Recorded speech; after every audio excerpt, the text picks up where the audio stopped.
네, 오늘 제가 여러분들에게 전해드릴 말씀의 제목은 왜 그리스도의 보혈이어야 하는가라는 제목으로 말씀을 전해드리도록 하겠습니다. 오늘 함께 보실 본문은 에베소서 2장 13절입니다. 에베소서 2장 13절 같이 찾아서 함께 읽도록 하겠습니다. 에베소서 2장 13절입니다.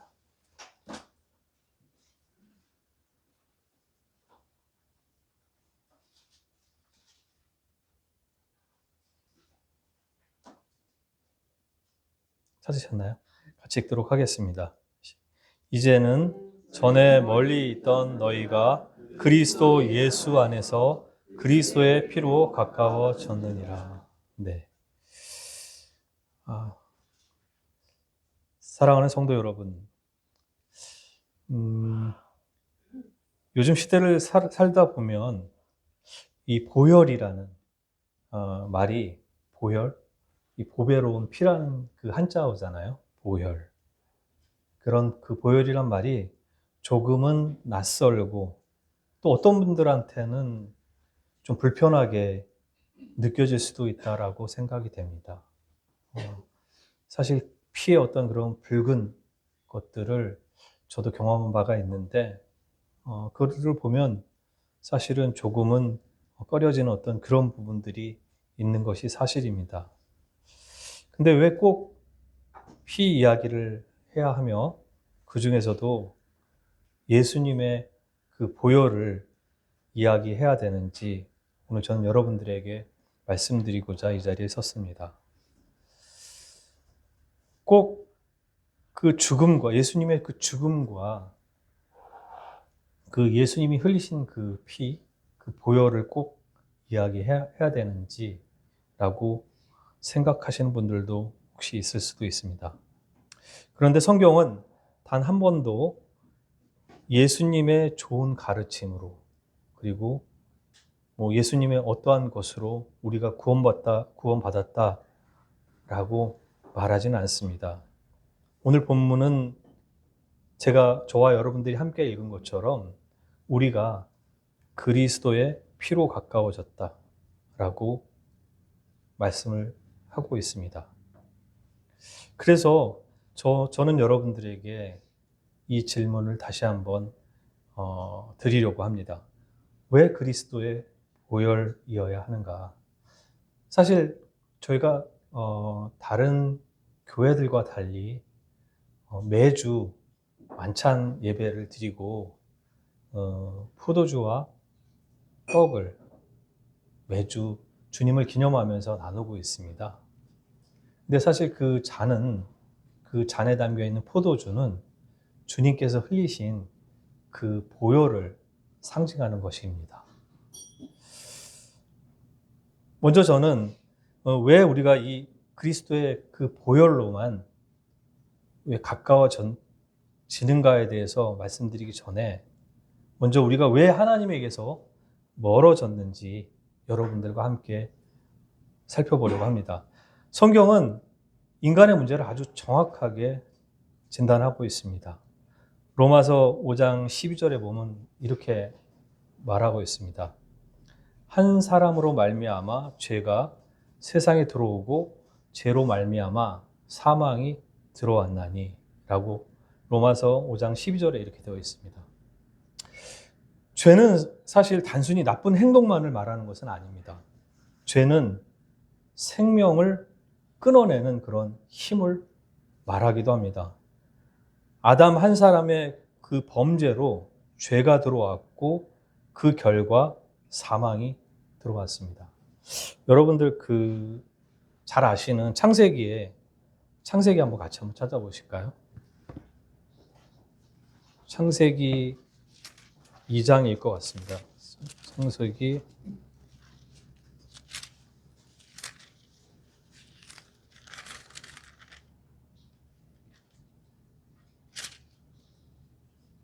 네, 3장입니다.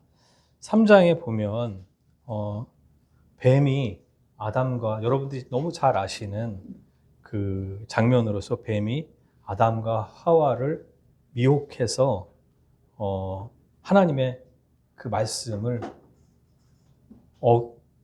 어기고 범죄하도록 만드는 장면이 나옵니다.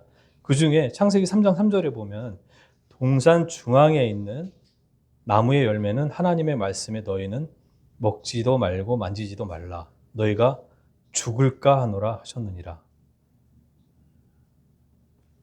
근데 여러분들이 잘 아시는 것처럼 아담과 하와는 이 동산 중앙에 있는 열매를 어떻게 했습니까? 먹었습니다. 그래서 그 결과는 그들은 죽었습니다.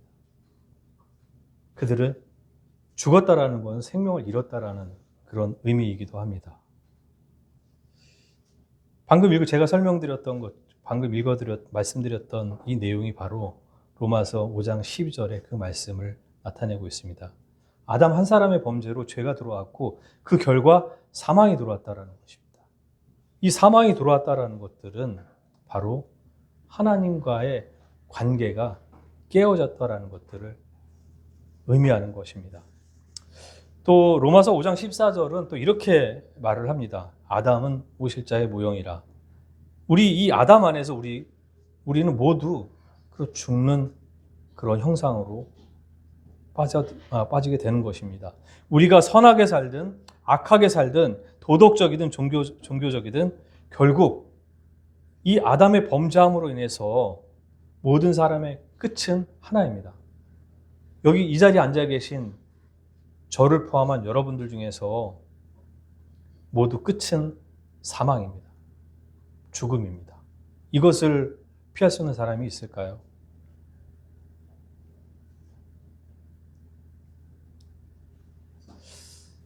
그런데 더 심각한 것은 전도서 9장 3절에 그 기자는 이렇게 표현합니다.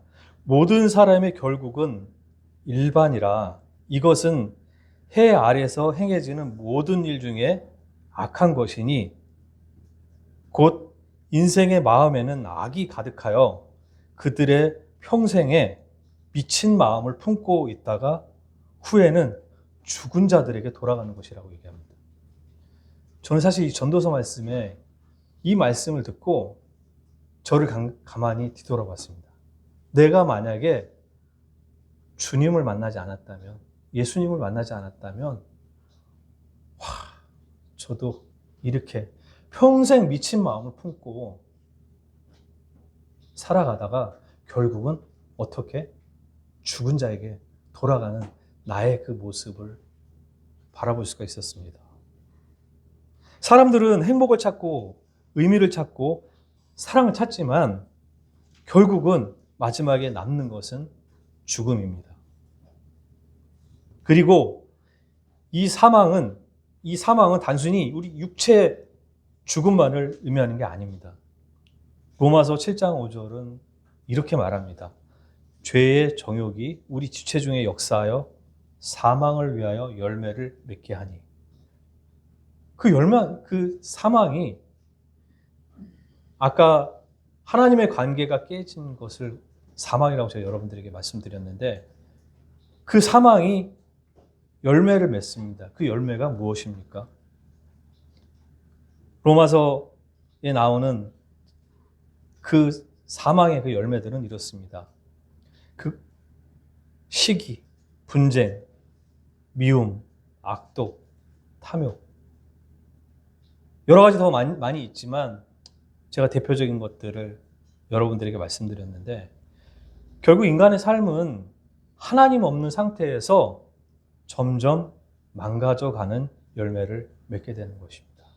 사실 저를 되돌아보면 그것이 저를 영원한 사망으로, 영원한 죽음으로 이끄는 것임을 알지 못하고 그 열매들을 이루어가면서 살았던 제 삶을 되돌아보게 됐습니다.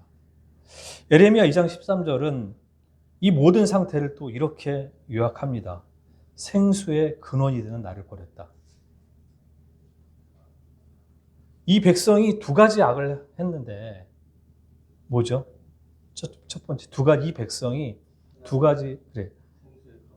생수의 근원이 되는 나를 버린 것과, 네, 웅덩이를, 네, 되게, 스스로 웅덩이를 판 것인데, 그 웅덩이는 터진 웅덩이라고 했습니다.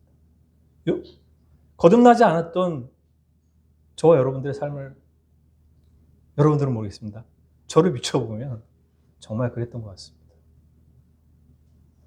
그 밀려오는 그 삶의 여러 가지 역경과 고난 가운데 그것들을 헤쳐나갈 수 있는 어떤 그런 저에게 힘도 없었고 능력도 없었고 어떤 위로도 없었고, 그래서 술로 그 순간만을 잊어보려고 했었던 제 자신이 이전에 있었던 것 같습니다. 있었습니다. 그러나 그것은 나의 어떤 상태를 해결할 수 있는 영원한 해결책은 아니었습니다. 스스로 터진 웅덩이에 매일 나의 그 정욕과 탐심과 욕심을 채우기 위해서 채우지만 그것들은 채워지지 않는 그 스스로 터진 웅덩이에 매일 그것들을 채우며 살아가는 그런 허무한 삶이었던 것입니다. 사랑하는 성도 여러분, 이 문제의 이 본질은 바로, 이 문제의 핵심은 거듭나지 않은 사람들, 우리가 거듭나지 사는 그 사람들의 그 근본적인 문제는 바로 하나님을 떠나는 것이 바로 문제인 것입니다. 하나님을 마음에 두기를 싫어하는 것이 바로 근본적인 문제라는 것입니다. 히브리서 2장 15절은 이런 말씀을 합니다. 죽기를 무서워함으로 한평생 매여 종노릇하는 자들, 이렇게 표현되어 있는데요. 여기에 제가 중간에 말을 하나 넣었습니다. 이게 빠져 생략되어 있는 것 같아서. 죽기를 무서워함으로 한평생 무엇에? 사망에 매여 종노릇하는 자들. 겉으로는 살아있지만 속으로는 늘 두렵고, 무엇이? 사망이, 죽는 것이 늘 불안하고 늘 죽음을 향해 끌려가는 존재. 사실 하나님을 버린, 하나님을 마음에 두기 싫어하는 사람들의 그 인간의, 그 사람들의 실체가 바로 이것입니다. 그래서 바로 우리들에게는 예수님의 보혈이 필요하다는 것을 여러분들에게 오늘 말씀드립니다. 왜 보혈이어야 합니까? 그것도 예수님의 그 피여야 합니까? 왜 피여야 합니까? 좀 끔찍하지 않습니까? 라고 이야기하는 분들에게 말씀드리는데, 그것은 성경에서 예수님의 보혈이 필요하다라고 하나님께서 말씀하셨기 때문에 그렇습니다. 레위기 17장 11절에 하나님은 아주 분명하게 이렇게 말씀하십니다. 레위기 17장 11절에 여러분 잘 아시는 내용인데요. 같이 한번 찾아보실까요? 레위기 17장 11절. 네, 찾으셨으면 제가 읽도록 하겠습니다. 육체의 생명은, 제가 이제 지금부터 말씀드리는 것들을 잘 여러분들께서 이렇게 따라서 생각해 주시면 감사드리겠습니다. 육체의 생명은 피에 있음이라. 네, 육체의 생명은 피에 있다라고 합니다. 뒤에 이제 생각되는 구조는, 내가 이 피를 너희에게 주어 제단에 뿌려 너희 생명을 위하여 속죄하게 하였나니 생명이 피에 있으므로 피가 죄를 속하니라. 육체의 생명은 피에 있다라고 얘기했습니다. 자, 성경은 단 한 번도 생명은 뭐 마음에 있다, 생명은 뭐 어디에 있다, 생명은 우리의 의지에 있다, 우리의 결심에 있다, 우리의 변화에 있다라고 하지 않고 오로지 우리 육체의 생명은 피에 있다라고 성경에 말씀되어 있습니다. 그래서 하나님은 말씀하십니다. 생명이 피에 있으므로 피가 죄를 속한다라고. 속죄는 말로 되는 게 아닙니다. 돈으로도 되는 것이 아닙니다. 제가 방금 말씀드렸던 결단으로 우리의 속죄가 되는 것이 아닙니다. 생명이 지불되어야 한다는 것입니다. 히브리서 9장 22절에 이렇게 표현되어 있습니다. 율법을 따라 거의 모든 물건이 피로써 정결하게 되나니 피 흘림이 없은즉 사함이 없느니라. 여기에는 예외가 없습니다. 거의가 아니라 흘림이 없은즉, 피 흘림이 없이는 사함이 없다라는 것입니다. 그래서 예수님이 피가 우리들에게 필요한 것입니다. 그렇다면 방금 제가 말씀드린 것처럼 왜 예수님의 피인가? 왜 다른 사람의 희생은 안 되고 왜 예수님의 피인가를 여러분들에게 말씀드립니다. 요한복음 5장 26절 한번 보실까요? 요한복음 5장 26절.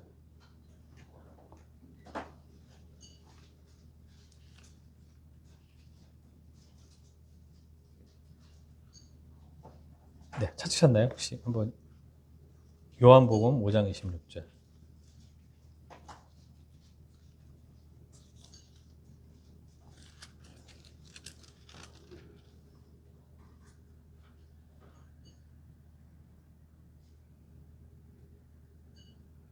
이거를 제가 이 장절을 잘못 적은 것 같은데 제가 읽겠습니다. 이게 5장 26절은 아니고 5장 26절. 예, 맞습니다. 요한복음 5장 26절. 아버지께서 자기 속에 생명이 있음 같이 아들에게도 생명을 주어 그 속에 있게 하셨고 라고 말씀하셨습니다. 이 예수님의 생명은 창조된 생명이 아니거든요. 하나님께로부터 온 생명입니다. 요한일서 5장 11절에 보면 또 이렇게 되어 있습니다. 요한일서 5장 11절에 보면 이 생명이 그의 아들 안에 있는 그것이니라.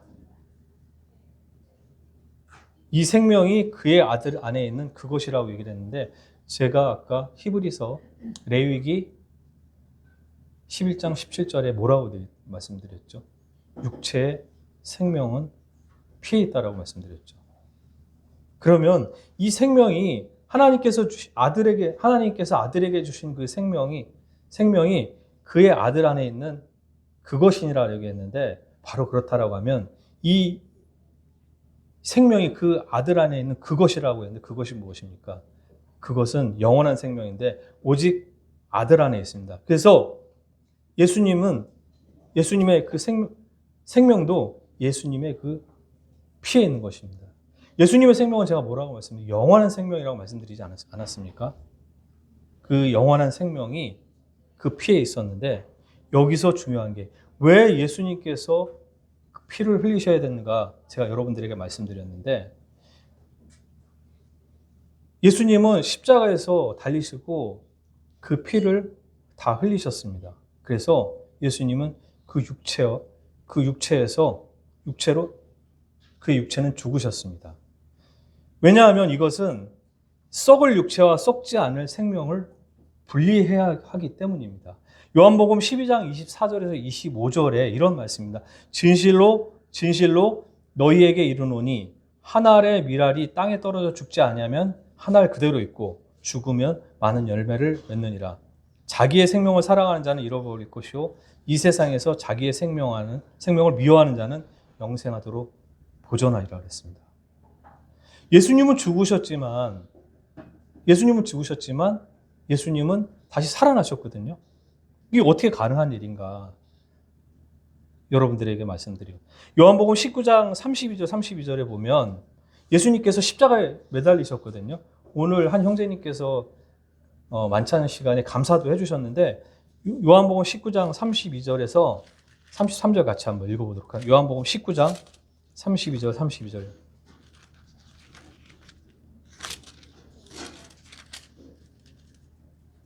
네. 혹시 19장 32절, 33절, 34절까지 누가 한번 읽어보시겠습니까? 요한복음 19장 32절. 군인들이 가서 예수께 못 박힌 첫째 사람과 또 그 다른 사람의 다리를 꺾고 예수께 이르러서는 이미 죽으신 것을 보고 다리를 꺾지 아니하고 그중 한 군인이 창으로 옆구리를 찌르니 곧 피와 물이 나오더라. 네. 여러분, 그 로마 병사들이 예수님 십자가에 달리셨는데 그 병사들이 예수님 보았는데 예수님이 이미 죽으셨다라고 얘기했습니다. 그런데 이 병사들이 한 행동이 의미가 있습니다. 이 병사들의 행동이 어땠습니까? 그들의 그 이미 죽은 것을 보고 다리를 꺾지 않고 대신에 거기서 창으로 예수님의 옆구리를 찔렀다고 했습니다. 그래서 그 옆구리를 찌르고 나서 예수님의 몸에서, 예수님의 육체에서 물과 피가 나왔다라고 얘기를 했습니다. 그래서 온 피와 물을 다 예수님께서 쏟으신 겁니다. 저는 이것을 단순히 그런 의학적인 어떤 그런 현상이 아니라고 생각합니다. 이 영원한 생명이, 예수님의 그 생명은 어디 있습니까? 예수님의 피에 있습니다. 그 예수님의 생명은 어떤 생명입니까? 하나님께서 아들에게 주신 영원한 생명입니다. 그 영원한 생명이 담긴 피가 그 죽을 육체에서 분리되는 그런 장면입니다. 그래서 그 피는 썩지 않고 사라지지 않고, 왜냐하면 영원한 생명이기 때문에, 하나님의 생명이기 때문에 사라지지 않고 지금도 우리를 살리는 그 피가 되고 부활이 되는 예수님의 그 보혈이 되는 것입니다. 요한은 요한 1서 5장 6절에 이렇게 표현합니다. 이거 저는 이것을 듣고 굉장히 마음에 깊은 깨달음을 주셔서 되게 감사했는데, 요한 1서 5장 6절에는 이렇게 예수님을 표현합니다. 이는 물과 피로 임하신 이신이 곧 예수 그리스도시라. 물로만 아니요 물과 피로 임하셨고 증언하는 이는 성령이시니 성령은 진리니라 라고 했습니다. 여러분, 요한은 나중에 예수 그리스도께서 임하셨는데 어떻게 임하셨다고 했습니까? 여기에 그 육체로 임하시지 않고 물과 피로 흘리셨다고 했습니다. 육체의 생명은, 그 육체의 생명은 피에 있다라고 얘기했습니다. 그 생명은 하나님께서 주신 영원한 생명인데 그 영원한 생명이 예수님의 그 보혈에 있다라는 것입니다. 그 예수님의 그 영원한 생명이 담긴 그 예수님의 피가 그 육체에서 흘려졌고 그 피는 우리를 살리는 피가 되는 것입니다. 갈라디아서 2장 20절 말씀을 여러분들께서 다시 한번 떠올리시길 바랍니다. 내가 그리스도와 함께 십자가에 못 박혔니? 그런즉 이제는 내가 사는 것이 아니요 내 안에 그리스도께서 사신 것이라. 이제 내가 육체 가운데 사는 것은 나를 사랑하사 자기 자신을 버리신 하나님의 아들을 믿는 믿음 안에 사는 것이라 그랬습니다. 이 말은 단순한 감정적인 그런 고백이 아닙니다. 나의 썩을 생명이 이미 죽었다라는 것입니다. 아담의 범죄로 인해서 너희는 그것을 먹지 마라. 그 동산 중앙에 있는 열매를 먹자. 그럼 너희가 죽을까 하노라. 라고 해서 그 죽었던, 그래서 영원히 썩을 그 육체를 가지고 살아가야 했던 그 우리들에게 영원한 생명을 예수님께서 주신 겁니다. 골로새서 3장 3절은 이렇게 그 성경 말씀입니다. 너희가 죽었고 내가 그리스도와 함께 십자가에 못 박힌 거, 내가 죽은 것은 그냥 너희가, 골로새 3장 3절에 너희가 죽었고 너희 생명이 그리스도와 함께 하나님과 안에 감춰졌느니라. 그리스도의 생명, 그리스도와 함께. 그리스도의 생명은 어디에 있습니까? 그리스도의 보혈에 있는 것입니다. 다시 한번 제가 아까 조금 전에 말씀드렸던 요한복음 12장 24절에 25절 말씀을 다시 한번 읽도록 하겠습니다.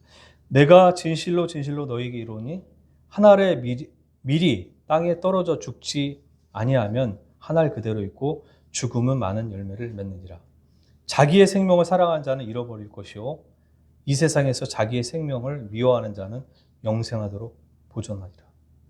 나의 그 썩을 생명을 사랑하는 사람은 영원히 죽게 되는 것이고 그 썩을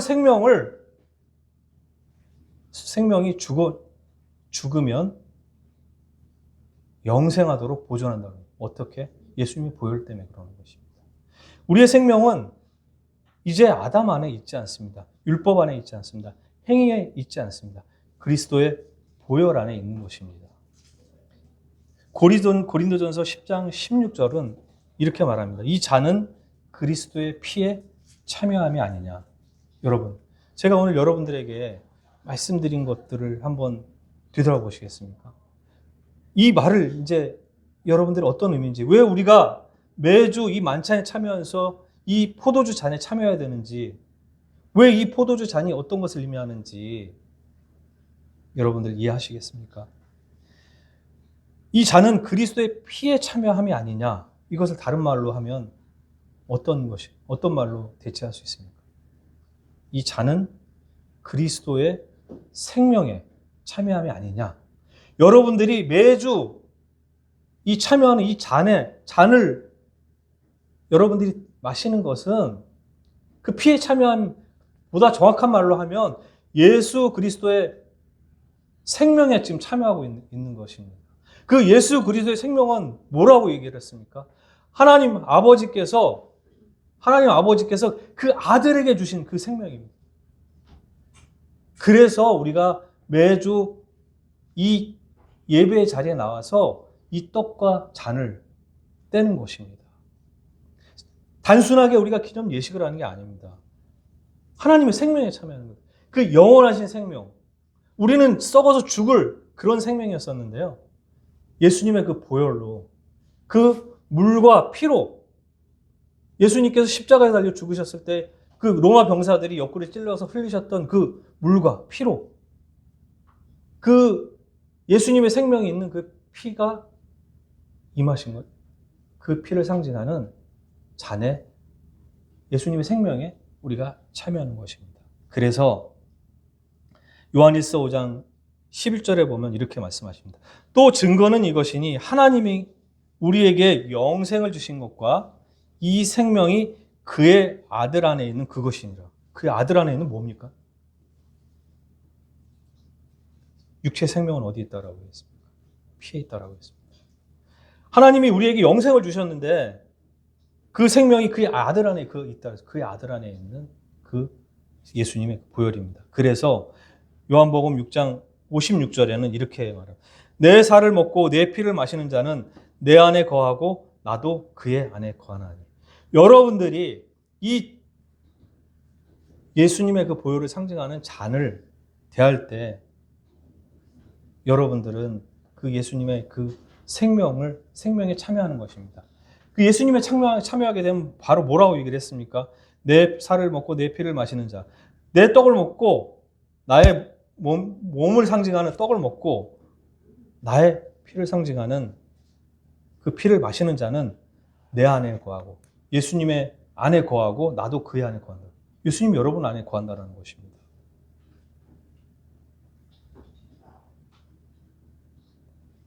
이게 너무 엄청난 거 아닙니까? 저는 요즘에 우주에 대해서 너무 제일 빠져 있는데, 우연히 보게 된 우주에 대해서 너무 빠져 있는데, 와, 우리가 지금 있는 은하계가 무슨 은하계죠? 네, 지금 갑자기 잊어버렸는데요. 그것도 뭐 안드로메다 은하도 있고, 뭐 그 은하가 수조 개가 있다라는 거예요. 이 태양계가 속해 있는 그 은하만 해도 너무나 엄청나게 크고 넓어서 지금 우리 달 갈 수 있습니까? 비행사들은 가죠. 저희들은 못 가잖아요. 저 아직 미국도 못 가봤고, 뭐 지구 안에 있는데도 못 가는데, 이 광활한 이 우주를 바라보면서 저는 하나님이 정말, 너무 진짜 하나님께서 광대하시고, 제가 이렇게 오늘 감사했을 때 지나가는 저희 어제 쌀에 바구미가 생겼습니다. 되게 조그만 거예요. 그래서 저거 그냥 어떻게 죽이지 저거를? 쌀에 바구미가 생겼으니까. 근데 여러분 한번 생각 한번 해보십시오. 이 광활한 우주 안에 우리가 지금 이렇게 서로 살아가면서 있지만 하나님 보시기에 여러분들 어떤 존재일까요? 저는 한때 이런 고백, 이 벌레만도 못한, 아니 우리가 무슨 뭐 벌레만도 못해? 근데 잘 생각 한번 해보십시오. 이 무한한 이 우주 가운데 그 벌레 제가 지금 그걸 보이기라도 하죠. 하나님, 이 온 우주를 창조하신 하나님의 입장에서 보면 저와 여러분들이 어떻게 보이시겠습니까? 그걸 생각할 때 어디 먼지만하게도 보일까요? 먼지만하게도 안 보일걸요. 근데 그러한 그 온 우주를 창조하신 그 하나님께서 그 독생자를 우리 가운데 우리를 위해서 그러한 우리들을 위해서 보내셨다는 거예요. 제가 말씀드렸죠. 내 살을 먹고 내 피를 마시는 자는 내 안에 거하고 나도 그의 안에 거하나니. 요한복음 14장 10절에 있습니다. 내가 아버지 안에 거하고 아버지는 내 안에 계신 것을 내가 믿지 아니하느냐? 내가 너희에게 이르는 말은 스스로 하는 게 아니라 아버지께서 내 안에 계셔서 그의 일을 하시는 거라 했습니다. 이제 여러분 이해되세요? 예수님의 그 생명은 하나님께서 주신 겁니다. 하나님께서 주신 거기 때문에 동일한 하나님의 아까 방금 말씀드렸던 가늠할 수 없는 그 하나님, 이 초월하신 하나님, 그 초월하신 하나님이 이 인간의 세상으로 오셔서 육체를 입고 오셔서 여러분 안에, 거듭난 신자들 안에 함께 하신다라는 이 사실, 이게 이해 안 되는 게 맞습니다. 우리의 이성으로 이해 안 되는 게 맞습니다. 내가 내 안에 거하고 아버지는 내 안에 계신 것을 내가 믿지 않느냐? 내가 너희에게 이르는 말을 스스로 하는 것이 아니라 아버지께서 내 안에 계셔서 그의 일을 하시는 것이라 라고 얘기했고, 요한복음 14장 20절에는 이렇게 말씀합니다. 그날에는 내가 아버지 안에, 너희가 내 안에, 내가 너희 안에 있는 것을 어떻게 한다고요? 요한복음 14장 20절 한번 같이 찾아보실까요? 요한복음 14장 20절을 한번 찾아보겠습니다.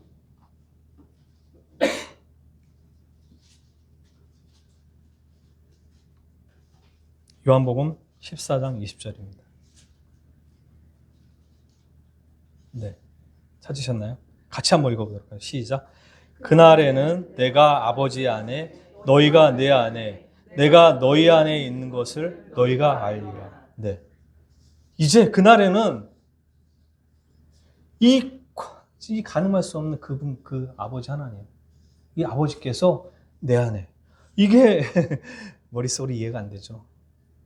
그 하나님께서 예수님 안에 우리가 이 피를 우리에게 주신 그 예수님의 그 생명으로 인해서 그 하나님을 우리가 그날 알게 된다는 겁니다. 그래서 우리가 매주 이 떡과 잔을 기념하면서 그 날을 올 때까지 우리가 이 떡과 잔을 기념하는 것입니다.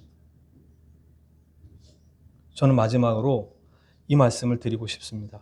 이 보혈의 목적은 우리를 죄에서만 건져내는 것이 아니라 우리를 사랑 안으로 옮기기 위함입니다. 로마서 5장 8절은 이렇게 말씀하십니다. 우리가 아직 죄인 됐을 때, 저 하나님 몰랐었습니다. 그냥 내 멋대로 살고 하나님 마음에 두기 싫어하며 생수의 근원이 된 나를 버린 것과 하나님 알지 못하고 내 멋대로, 내 의지대로 내가 내 삶의 주인이냐 그렇게 살았습니다. 그랬을 때도 하나님께서는 내가 아직 죄인 되었을 때 그리스도께서 우리를 위하여 죽으심으로 하나님의 사랑을 확증하셨다고 했습니다. 이 하나님 예수님은요, 하나님께서 우리를 사랑하신다는 상징인 거예요. 이 예수님이 이 땅에 오셨다라는 거는 어떤 분들은 저는 옛날에 그렇게 생각한 적이 있습니다. 하나님 너무 무서워. 하나님 세상 심판을 곧 저 하는 인간들 꼬라지를 보니까 너무 동성애 이런 것들 보니 심판하는 것들 장면들만 머릿속에 떠오르면서 하나님 너무 심판의 하나님으로 생각되는데 아닙니다. 이 보혈은 하나님의 사랑의 증거입니다. 요한복음 3장 16절에 여러분 잘 아시는 구절이지 않습니까? 하나님이 세상을 이처럼 사랑하사 독생자를 주셨어요. 이 독생자 하나님 로마서 5장 12절에 이렇게 얘기했죠. 우리를 주하면서 하나님의 사랑을 확증했다고 그랬습니다. 무엇으로? 예수님으로 하나님의 사랑을 보이신 겁니다. 예수님 보내신 거는 우리의 진노를 미루시겠다라는 그런 하나님의 사랑의 확증이신 겁니다. 그를 믿는 자마다 멸망하지 않고 영생을 얻게 하려 하심이라. 하나님이 그 아들을 세상에 보내려 하신 것은 세상을 심판하려 하심이 아니요 그로 말미암아 세상을 구원받게 하려. 저는 잘못 알고 있었던 겁니다.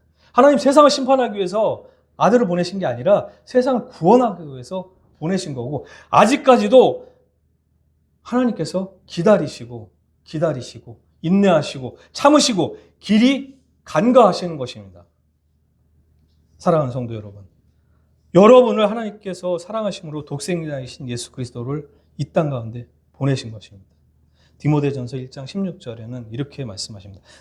그러나 내가 긍휼을 입은 까닭은 예수 그리스도께서 내게 먼저 일체 오래 참으심을 보이사 후에 주를 믿어 영생 얻는 자들에게 본이 되게 하려 하심이라.